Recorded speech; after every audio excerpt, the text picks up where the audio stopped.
అందరికీ నమస్కారం. Happy independence day. మన స్వతంత్రం తెచ్చి మనం స్వేచ్ఛగా బ్రతుకుమని మనల్ని వదిలేసిన పెద్దలు మహాత్ములు ఎంతోమంది మన కోసం ప్రాణత్యాగం చేసినాం. వాళ్ళని జ్ఞాపకం చేసుకోవడం ఎంతైనా మనకు అవసరం. అయితే జవహర్లాల్ నెహ్రూ గారు కానీ మహాత్మా గాంధీ గారు ఇట్లా చెప్పుకోకపోతే చాలామంది ప్రాణం సైతం లెక్క చేయకుండా మనకు స్వతంత్రం తెచ్చిన ఘనత వాళ్ళకు ఉంది. అయితే ఇప్పుడున్న నాయకత్వం మనం కూడా వాళ్ళు ఏదైతే బాటేసారో ఆ బాటల నడవాలి, నాయకత్వం సరిగా వహించాలని అనుకుంటున్నాను నేను.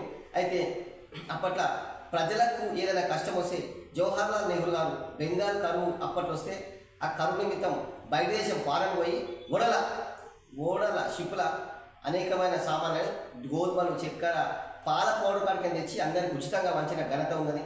అయితే సిటీ నడుపుల నుంచి 80 గదాల స్థలాలు 60 గదాల స్థలాలు ఇచ్చి ప్రజలను ఆదుకున్న ఘనత వాళ్ళకు ఉన్నది. అదేవిధంగా ప్రజలకి ఏదైనా లేదంటే ఒక జియో పాస్ చేస్తే అందరికీ ఉపయోగకరంగా వాళ్ళు ప్రజల పక్షాన్ని నిలబడుతుండే. అందుకే తండోపతండాలుగా వాళ్ళని వెంబడించి వాళ్ళని గౌరవిస్తుండే. నాయకులు అంటే న్యాయం చేసే వ్యక్తి అని అందరు వాళ్ళ దగ్గర పోతుండే. ప్రజల గొంతు వాళ్ళ ఏకకంఠంతో విని ప్రజలకు ఏం కావాలో వాళ్ళు తప్పకుండా వాళ్ళకు అందుబాటులో అందిస్తుండే.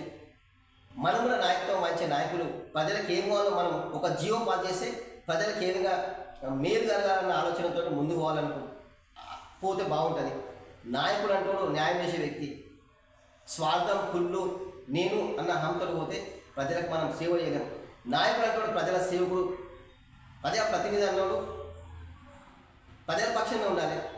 కాబట్టి స్వతంత్రం తెచ్చి మనం స్వేచ్ఛగా బ్రతుకుమన్న ఘనత వాళ్ళు ప్రాణత్యాగం చేసిన ఆ విధానాన్ని మనం మర్చిపోవద్దు. అంబేద్కర్ సాబ్ మన కోసం రాజ్యాంగాన్ని నిర్మించిండు. దేశానికి అనేక విధంగా సహాయపడే విధంగా ఆయన అన్ని దేశాలు తిరిగి మనకు ఒక ఘనత తెచ్చి మన దేశానికి మనకు. కాబట్టి ఏదైతే వాళ్ళు చూపించారో ప్రజల పట్ల మనకు ఒక గౌరవం, మర్యాద, మనకేమైనా తక్కువ ఉంటే మన ముందుంది తీసుకోవాలని కోరుకుంటూ నమస్కారం.